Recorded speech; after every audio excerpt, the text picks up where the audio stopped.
Engineering, and today I'm going to be showing you how to take your all-wheel drive B-Series transfer case apart without damaging any of the internal components. The first step we're going to do is remove the back lid or cap. We have 512 millimeter bolts. After you remove these, you're going to want to use a punch. My preferred choice was brass, so I don't damage the aluminum. And where you're gonna hit it will be in this spot right here, and this other spot right there. You're gonna have to go back and forth until you successfully get it out all the way. Now the next step will be to remove this lid right here. These are two 10 millimeter bolts. And you're not gonna need any kind of tool. You basically just wiggle this out, try to turn it side to side, wiggle it, pull side to side until it's all the way out. The next step will be to remove this nut right here. If you turn the transfer case around, you'll notice that inside of the gear is made so you can insert a 14 millimeter Allen socket into place and use a breaker bar with the socket. This way you can lock it so it doesn't try and turn when you're removing the nut on the other side. So this is the next step. We're gonna be removing this nut. We have it locked in place, shouldn't go anywhere. The size of socket that you're gonna require for this job is 1 inch and 3/16 or 30 millimeter. The nut itself is 30 millimeter, but 1 inch and 3/16 will work just fine. And this is what we're gonna do next. Okay, the next step after you remove the nut, remember this nut is left-hand thread. Don't forget that. So after you remove it, set it aside. There will be a washer right behind it. Remove that. Set it aside, and all you have to do is literally pull the gear right out. The taper bearing and the gear are together, so don't worry about it. Just pull until it comes completely out.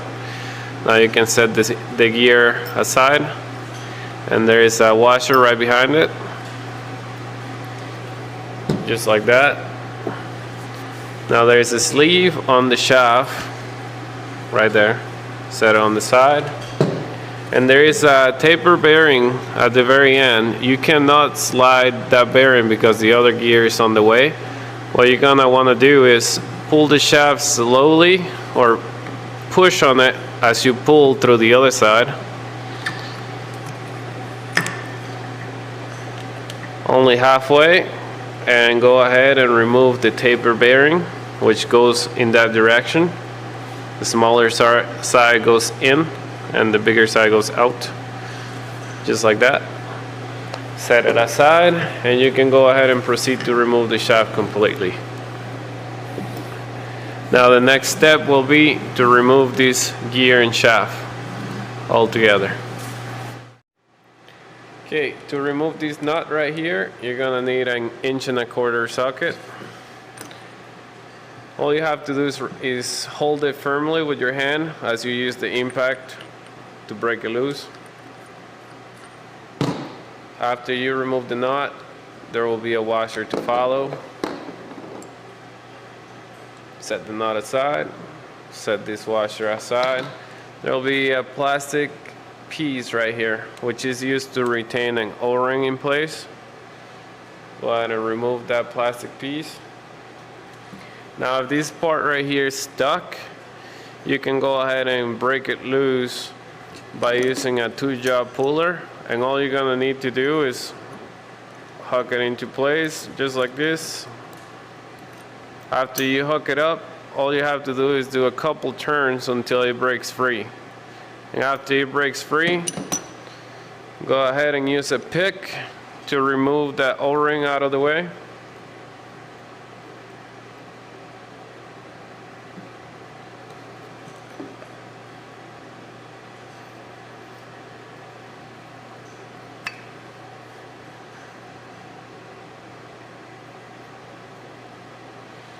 After the O-ring is out of the way, you can go ahead and pull it just like that. And the shaft and gear, the whole piece together, you just have to push through this side and pull through the other, and it should come right out just like that. Set it aside. There is a taper bearing at the end. You cannot pull that through the inside, so you're gonna have to remove this seal that's sitting in the outside in order to remove that taper bearing. To remove this seal, all you need is a seal puller. You can find this at any hardware store or car part store. And this is the way you use it. You go like this and you pry on it. Okay, so to use the puller properly, I have to secure this in place. I'm using the vise. And all you have to do is pry on it and it should come out. Just like this. I gave it a couple taps. Just like that. And that's how you remove the seal. And you can go ahead and take out the taper bearing. And that's how easy it is to take it completely apart. Okay, so now we have removed everything except for the races that are still inside of the transfer case cover. There will be a race right here. There will be one right there and one right here. All you need to remove them is the brass punch and a hammer. And you just have to slightly tap them out. The first one, there's a little notch on the side. We'll start with the one that's right here. All you have to do is just tap it out.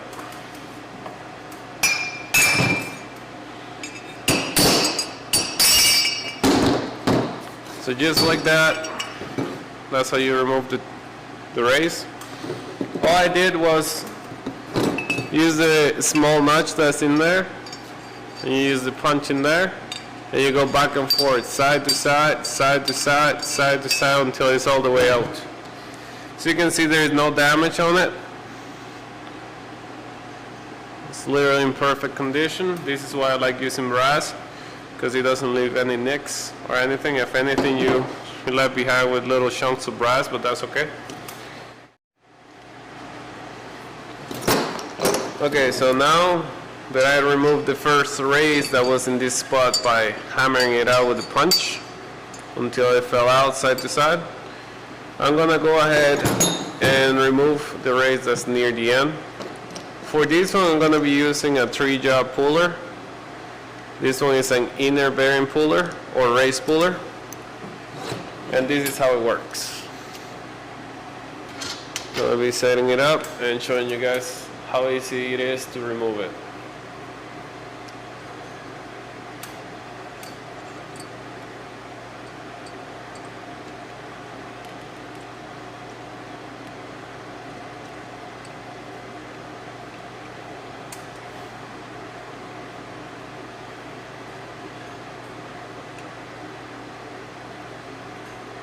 Once you have it all lined up, just like that, make sure everything is straight before you start turning the nut. Okay, I can go ahead and start using the wrench. And just like that, it's coming out already. Just that easy. Okay, so far we have removed the race that was here, the one that was there, and right now we only have one left that's right here in the inside. So my plan for this one will be to use the brass punch again, and I'm going to be hitting side to side until it slides all the way out.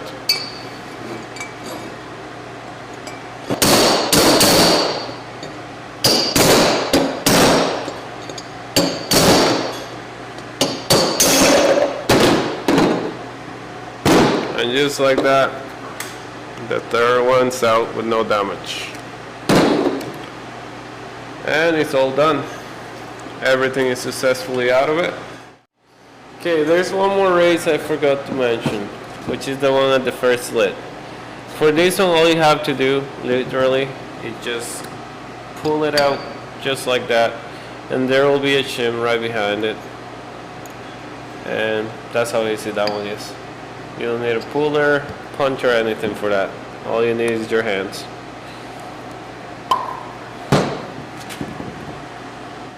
So now that I provided you guys with step-by-step how to take the transfer case apart, as well as the part number and the sequence in which every part goes, I hope you like the video. Please subscribe and like my channel. If you'd like to see other content that you would like me to cover, please leave a comment and I'll take care of that for you. Thank you very much for watching.